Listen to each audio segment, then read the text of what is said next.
출애굽기 19장 1절에서 25절까지입니다. 이스라엘 백성이 출애굽한 지 3개월이 되었어요. 그리고 드디어 시내 광야에 도착을 했습니다. 시내 광야에 시내 산도 있습니다. 그래서 시내 산 앞에 이스라엘 백성들이 장막을 쳤습니다. 하나님께서 모세를 부르셨어요. 모세가 시내 산 위에 올라갔습니다. 하나님께서 이 말을 꼭 이스라엘 백성에게 전해다오, 이렇게 말씀을 알려주세요. 모세가 내려와서 이스라엘 백성들한테 하나님께서 꼭 전하라고 한 말씀을 전해줍니다. 그게 뭐냐면 4절, 5절, 6절이에요. 내가 애굽 사람에게 어떻게 행하였음과 내가 어떻게 독수리 날개로 너희를 업어 내게로 인도하였음을 너희가 보았느니라. 세계가 다 내게 속하였나니 너희가 내 말을 잘 듣고 내 언약을 지키면 너희는 모든 민족 중에서 내 소유가 되겠고 너희가 내게 대하여 제사장 나라가 되며 거룩한 백성이 되리라. 너는 이 말을 이스라엘 자손에게 전할지니라. 모세가 내려가서 이 말씀을 전했죠. 하나님께서 애굽 사람들에게 어떻게 행하였는지를 잘 기억하라고 이 말씀을 또 얘기를 하신 거예요. 하나님께서 애굽에서 어떻게 이스라엘 백성들을 데리고 나오셨죠? 애굽에 10가지 심판이 일어났죠. 그리고 홍해 바다도 건넜습니다. 그게 쉽게 할 수 있는 일은 당연히 아니니까요. 하나님의 능력을 보여주셨어요. 놀라운 능력이었죠. 그렇게 해서 하나님께서 이스라엘 백성들을 애굽에서 나오게 해주셨습니다. 그리고 내가 어떻게 독수리 날개로 너희를 업어 내게로 인도하였음을 너희가 보았느니라. 하나님께서 독수리 날개로 이스라엘 백성들을 업어서 지금 시내산 앞까지 데리고 왔다고 하시는 거예요. 이 말은 독수리는 둥지를 높은 나뭇가지 위에다가 둥지를 튼대요. 아니면 낭떠러지, 높은 낭떠러지에 둥지를 만든대요. 그래서 새끼가 이제 나면 나는 훈련을 시키는데 그냥 둥지에서 툭 하고 밀어버린대요. 그러면 아직 날개 힘이 온전하지 않은 새끼는 제대로 날지 못하고 계속 뚜루루루 떨어지는 거예요. 가만히 있으면 죽잖아요. 죽으면 안 되잖아요. 자기 새끼인데. 그때 어미 독수리가 날개를 쫙 펴고 내려와가지고 새끼를 딱 받아서 올라오는 거죠. 그걸 몇 번씩 하는 거예요. 그러다가 결국 새끼 독수리가 날개를 펴는 법도 알게 되고 날개를 이렇게 휘젓는 법도 이제 익히게 되고, 독수리가 훈련하는 그 방법이 조금은 좀 무서워 보일 수도 있겠죠. 저러다 새끼가 죽는 거 아니야? 라고 싶지만 절대로 죽게 놔두지는 않습니다. 하나님께서 그렇게 독수리가 자기 새끼를 훈련하는 것처럼 이스라엘 백성들을 그렇게 지금 인도하고 계신다라고 얘기하시는 거예요. 그러니까 하나님께서 많은 시험들을 통하여서 이스라엘 백성들을 지금 훈련시켜 가면서 시내산 앞에 데리고 왔다라고 얘기를 해 주시는 겁니다. 그러니까 하나님께서 성도들을 시험하실 때 이거 너무 힘들어 이런 생각이 드실 때 우리 하나님께서 나를 지금 강하게 훈련시키시는구나 라고 생각하시면 되세요. 절대 그냥 떨어져 죽도록 하지는 않으세요. 하나님께서 반드시 날개를 펴셔서 사랑하는 성도를 받쳐 올라오실 것입니다. 그리고 5절에 세계가 다 내게 속하였나니 너희가 내 말을 잘 듣고 내 언약을 지키면 너희는 모든 민족 중에서 내 소유가 되겠고, 하나님께서 하신 말씀들, 언약들을 잘 지키면 지금까지 하나님께서 이스라엘 백성들에게 해주셨던 말씀들, 해주셨던 아브라함 때부터 해주셨던 그 언약 또 계속 앞으로 잘 지키면, 그리고 앞으로 하나님께서 해주실 말씀, 앞으로 하나님과 하게 될 언약들, 그것까지 다 잘 지키게 되면, 그러면 너희는 모든 민족 중에서 좀 더 특별한 내 소유가 될 것이다 라고 얘기해 주시는 거예요. 이스라엘 백성들은 세상 모든 민족 중에서 하나님의 소유가 되는, 좀 더 하나님과 특별한 그런 관계가 되는 거죠. 하나님의 소유, 하나님이 주인이 되어 주시는 거예요. 주인이면 그 주인이 모든 것들을 다 책임져야 되는 거잖아요. 그게 주인의 자리죠. 이스라엘 백성들의 삶에 있어서 필요한 모든 것들을 주인이신 하나님께서 다 책임져 주셔야 되는 거예요. 안전하게 보호해 주시는 거, 이런 모든 책임을 이제 다 하나님이 지셔야지 되는 겁니다. 하나님께서 그렇게 해주신다고 하시는 거예요. 성도, 하나님의 자녀가 된 우리도 하나님의 소유입니다. 예수 그리스도의 보혈로 우리가 죄와 사망에서 구원을 받았습니다. 예수님의 보혈로 하나님께서 우리를 사셨죠. 하나님의 자녀로. 그래서 우리는 이제 하나님의 자녀가 되었습니다. 그러니까 우리는 하나님의 소유, 하나님이 우리의 주인이세요. 그러니까 우리는 소유물이기 때문에 우리 마음대로 하나님을 떠날 수가 없습니다. 하나님께서 우리를 버려야지만 떠날 수가 있어요. 그럼 하나님께서 우리를 버리시면 어떡하죠? 근데 하나님은 절대로 우리를 버리시지 않습니다.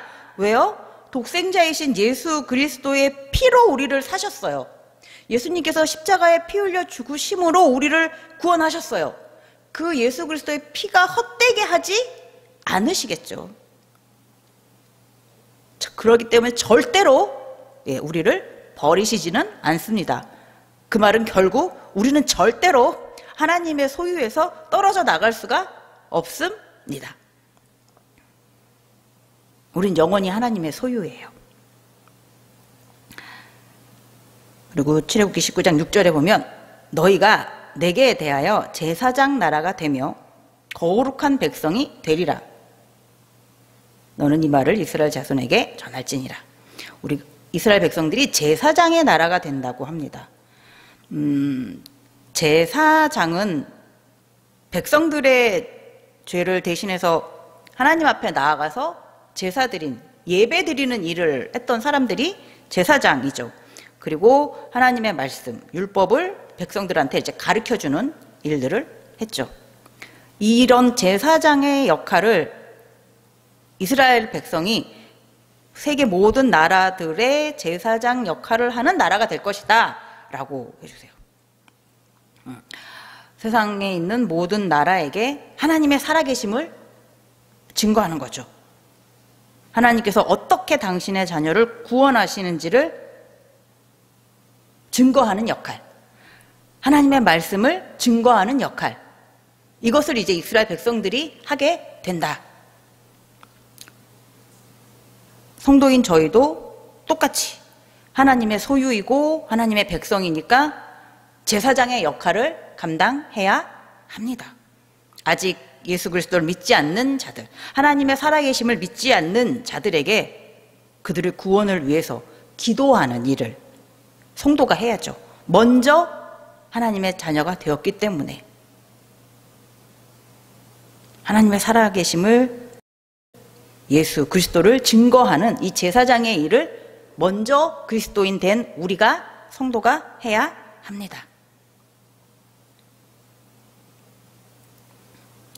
이렇게 이스라엘 백성이 거룩한 백성이 된다고 하나님께서 말씀해 주세요. 하나님께서 거룩하시니까 하나님의 백성도 거룩해야죠. 하나님의 나라는 거룩한 곳이니까 거룩한 나라에 살 수 있으려면 그 백성은 당연히 거룩한 백성이 되어야 됩니다. 세상과는 구별된, 세상은 거룩하지 않죠. 근데 하나님의 나라는 거룩한 곳이니까 세상과는 구별된 거룩한 하나님의 나라인, 하나님의 소유인 거룩한 백성이 된다라고 얘기해 주세요. 그곳이 바로 천국이죠. 영원한 생명이 있는. 세상은 영원한 생명이 없죠. 세상과 그렇게 구별된 백성, 거룩한 백성이 된다. 이 말을 이스라엘 백성들에게 전하라. 이스라엘 백성들이 모세의 이 말을 듣고 8절에 보면 백성이 일제히 응답하여 이르되 여호와께서 명령하신 대로 우리가 다 행하리이다. 예, 하나님께서 우리에게 그동안 알려주셨던 하나님의 말씀, 앞으로 우리에게 알려주실 하나님의 말씀과 언약들을 우리가 진짜 지키겠습니다. 그래서 우리가 하나님의 소유가 되겠습니다. 우리가 제사장 나라가 되겠습니다. 거룩한 하나님 나라의 거룩한 백성으로 살고 싶습니다. 라고 이제 이스라엘 백성들이 고백을 합니다. 하나님께서 또 모세를 산 위로 부르세요. 이번에는 3일 후에는 내가 이스라엘 백성들에게 직접 나타나겠다. 그들에게 직접 나타나서 내가 나의 말을 전하겠다. 라고 얘기해 주세요. 19장 9절 보면 여호와께서 모세에게 이르시되 내가 빽빽한 구름 가운데서 네게 임함은 내가 너와 말하는 것을 백성들이 듣게 하며 또한 너를 영영이 믿게 하려 함이. 모세가 백성의 말을 여호와께 아뢰었으므로. 하나님께서 이제 이스라엘 백성들 앞에 나타나서 직접 말씀을 하실 건데 빽빽한 구름 가운데서 나타나신대요. 근데 거기서 내가 모세 너와 얘기할 것이다. 이스라엘 백성들이 듣게 될 것이다. 왜 내가 이렇게 하냐면 이스라엘 백성들이 내가 너하고 이야기하는 것을 직접 들음으로 인해서 모세가 정말 하나님께서 선택하신 유일한 우리를 인도하는 인도자구나 라는 것을 이제 정확하게 조금도 흔들림 없이 모세의 말을 잘 따를 수 있도록 하기 위해서요. 그래야지 앞으로 하나님께서 모세를 통하여서 전달해 주는 그 말들을 이스라엘 백성들이 잘 믿고 따라올 수가 있으니까요. 모세에 대한 불신이 있으면 하나님께서 모세에게 전달한 말을 이스라엘 백성들이 듣고 잘 안 따를 수가 있잖아요. 근데 앞으로 하나님께서 하시는 말씀은 이스라엘 백성들이 잘 믿고 잘 듣고 따라와야지 되는 말씀들이기 때문에 모세의 말을 잘 들어야지 돼요. 그러려면 이스라엘 백성들이 모세에 대한 확신이 있어야지 돼요. 하나님께서 꼭 모세를 통하여서 우리를 인도하고 계시는구나 라는 확신을. 그러기 위해서 하나님께서 3일 후에는 직접 내려오셔서 모세와 이야기하는 모습을 이스라엘 백성들이 다 볼 수 있도록 하신다고 하십니다. 그런데 하나님께서 내려오시는 그날, 하나님은 거룩하신 분이시잖아요. 거룩하신 하나님이 계시는 곳에 거룩하지 못한 자들이 있기는 참 힘들겠죠? 그래서 하나님께서 어느 정도의 성결함을 이스라엘 백성들한테 하라고 얘기를 해주세요. 옷을 깨끗이 빨라고 해주십니다. 그리고 부부간에 남녀간에 성관계도 하지 말라고. 그렇게 그럼 당연히 목욕도 했겠죠? 몸도 마음도 모두 깨끗하게 정돈한 상태로 기다리라고 얘기해 주세요. 그리고 시내산 주변에 아랫부분 주변에 경계를 이렇게 정하래요. 그리고 아무도 못 오게 하라고 하십니다.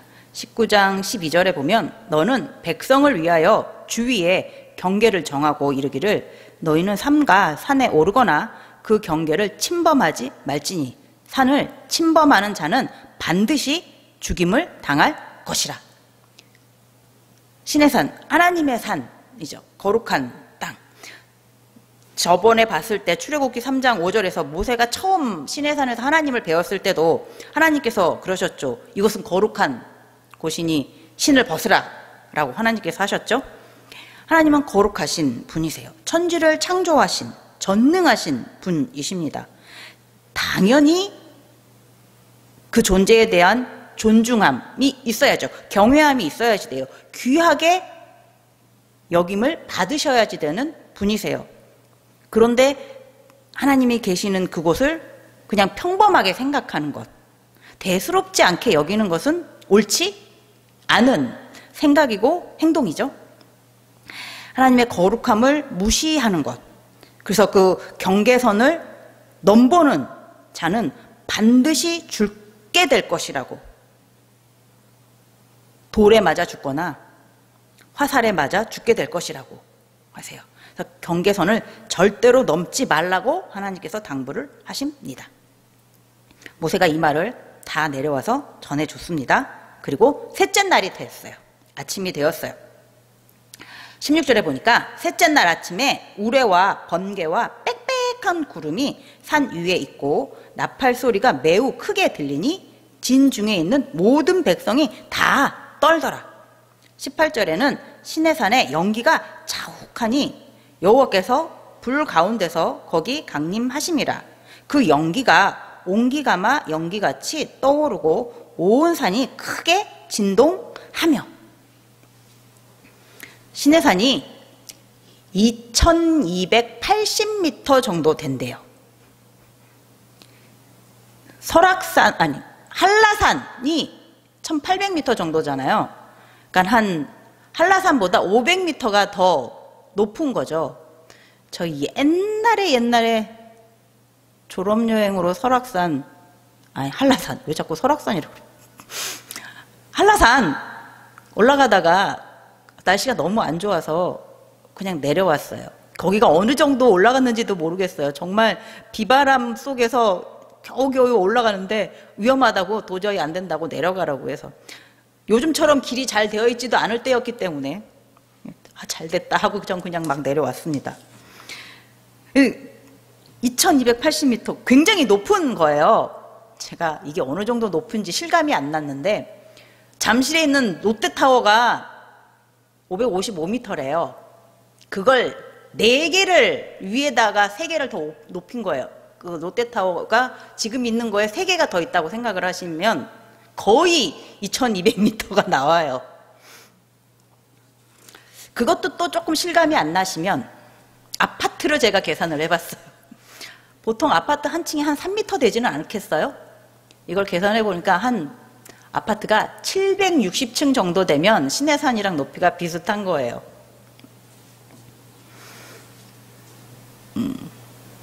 그렇게 높은 곳에 지금 그 위에 구름이 빽빽하게 들어섰어요. 이렇게 쳐다만 봐도 목이 이렇게 꺾여지는 높이일 것 같아요. 구름이 빽빽하게 들어섰는데 그 위에 우레와 번개, 천둥과 번개가 가득해요. 천둥과 번개가 잠깐 반짝한 게 아니라 계속 있는 거예요. 빽빽한 구름이 산에 덮고 우레와 천둥과 번개가 있고, 그리고 나팔 소리까지 크게 들리고, 그리고 불도 있어요. 그러니까 불에서 나는 연기가 막 보여요. 옹기가마 연기같이. 옹기가마가 이렇게 도자기 굽는 그런 큰 화덕 같은 거잖아요.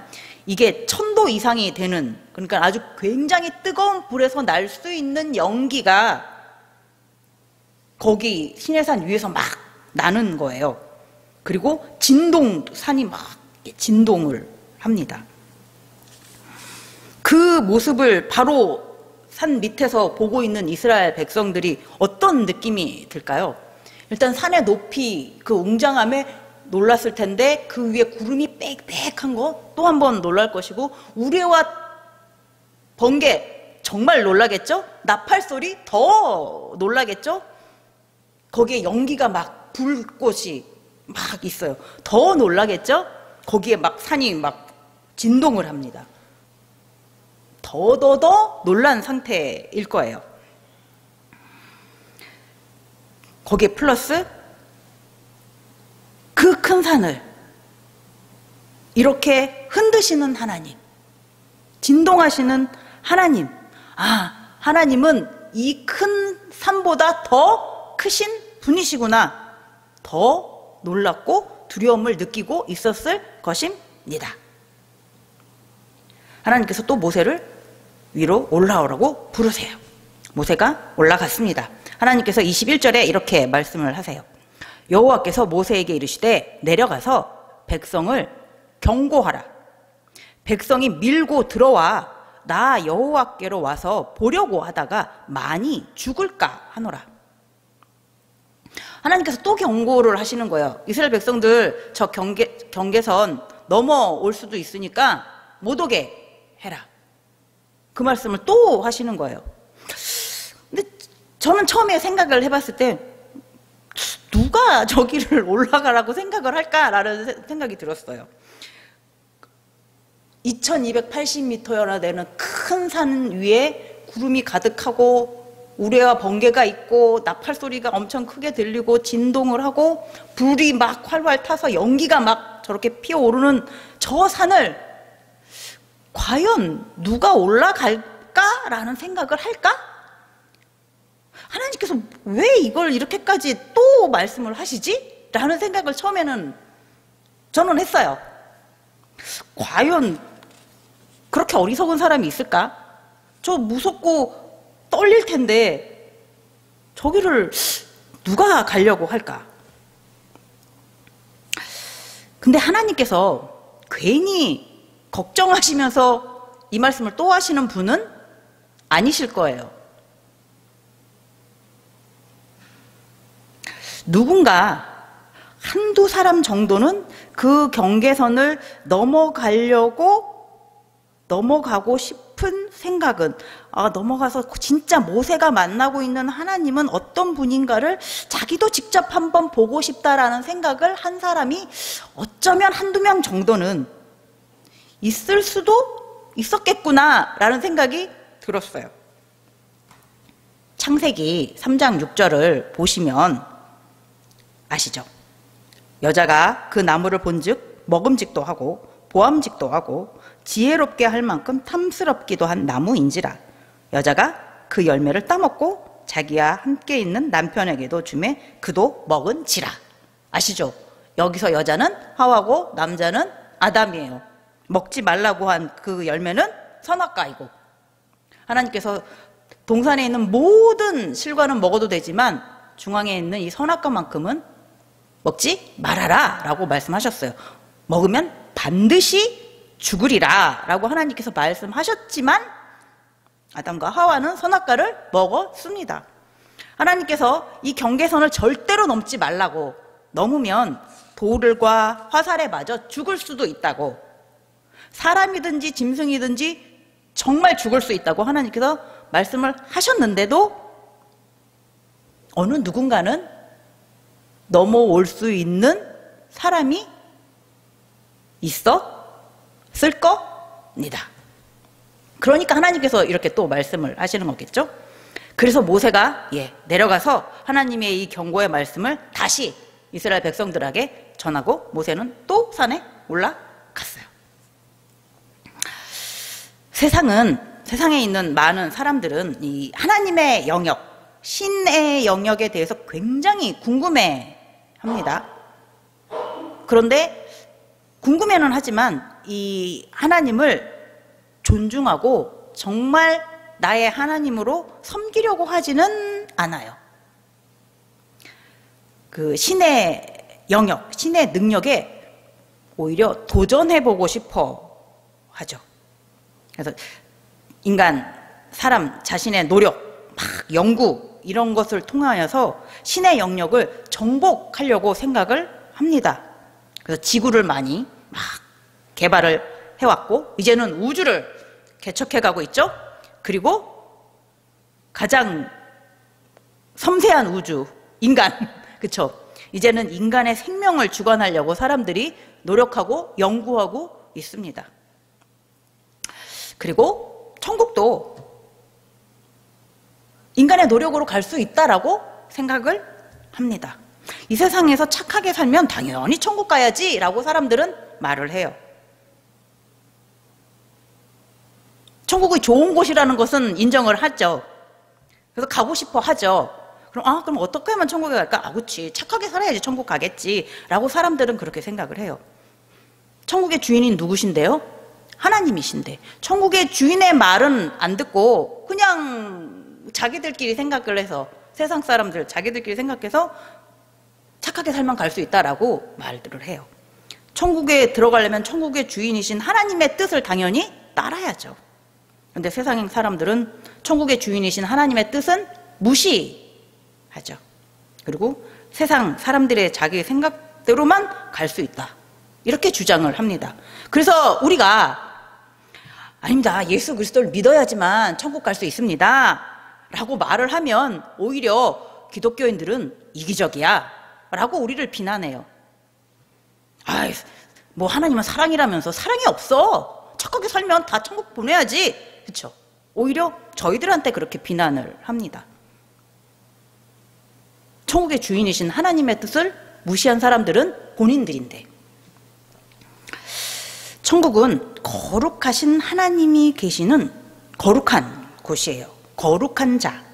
하나님께서 거룩하다고, 하나님께서 의인이라고 인정한 사람만이 들어갈 수 있어요. 세상이 인정하는 거룩한 사람, 세상이 인정하는 의인, 세상이 인정하는 착한 사람이 아니라 하나님께서 인정하는 착한 사람, 하나님께서 인정하는 의인, 하나님께서 인정하시는 거룩한 사람만이 천국에 갈 수 있습니다.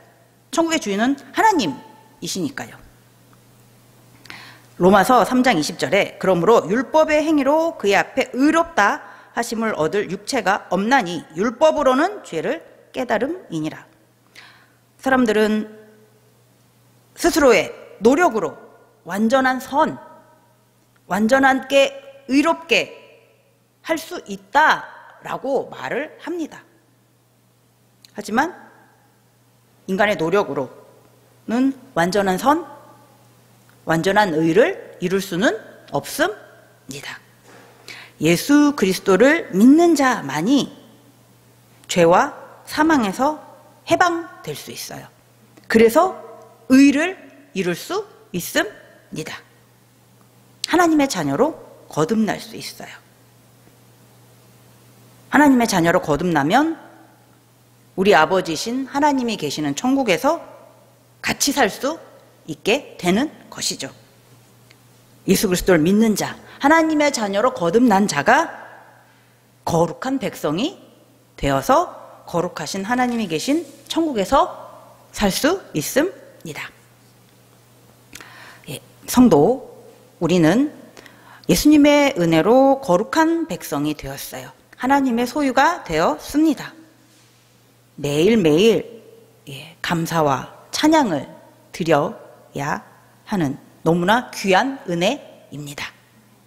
그리고 우리는 또한 제사장으로 세움받은 사람들입니다.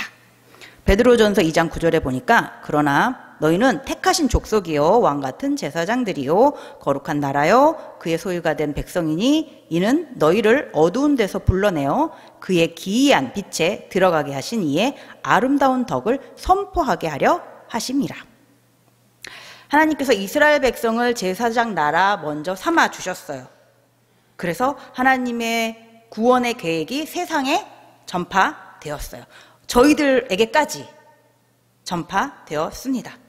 그리고 이제 우리도 제사장으로서의 역할을 계속해야 합니다. 세상을 비추시는 참 빛으로 오신 예수님을, 생명의 빛으로 오신 예수님을, 우리에게 오셔서 영생의 빛을 주신 이 예수님의 아름다운 덕, 구원의 은혜, 이것을 아직 믿지 않는 자들에게 선포해야 합니다. 증거해야 합니다. 세상은 예수님을 미워합니다. 성도는 예수님을 미워하는 세상과는 구별되는 삶을 살아야 합니다. 그래서 성도는 예수님을 더 사랑하고 더 증거하는 구별된 삶을 사는 우리 모두가 되기를 바랍니다. 기도하시겠습니다.